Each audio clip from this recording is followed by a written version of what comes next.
Bonjour, il vous faut de la farine, du sel, de la levure et de l'eau tiède. Et on commence par déshydrater la levure dans votre eau tiède.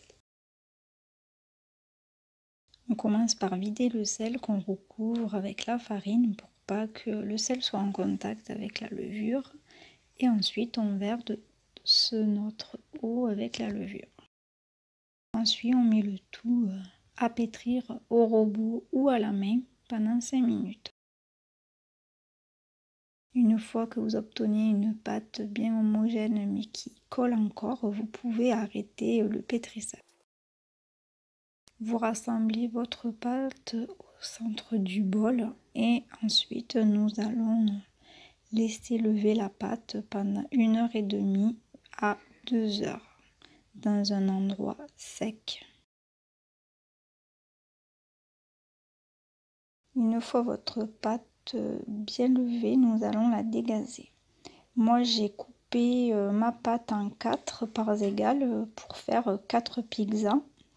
Après c'est selon votre choix, vous pouvez en faire 2, 3.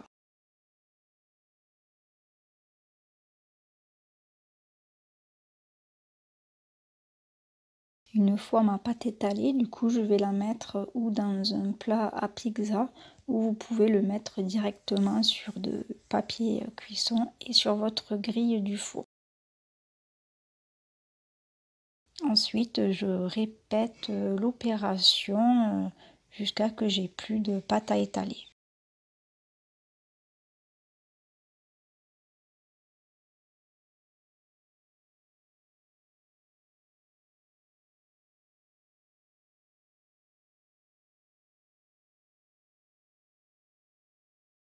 Une fois terminé d'étaler, je prépare mes garnitures, donc steak haché, fromage, jambon. Après vous prenez la garniture que vous avez choisie.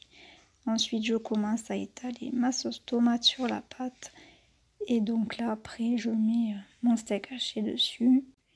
Et je vais recouvrir de fromage râpé.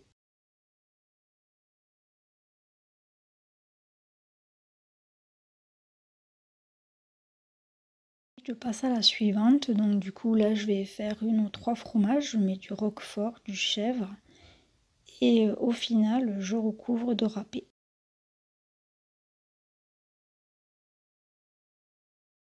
Ensuite j'en prépare 2 au jambon, donc j'étale ma sauce et je vais y mettre mon jambon et mon râpé.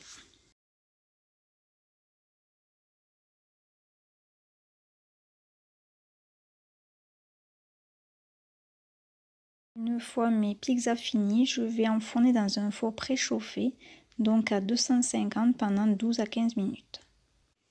Voici le résultat de mes belles pizzas. Donc je vous souhaite un bon appétit. J'espère que la recette vous aura plu. Abonnez-vous. À la prochaine.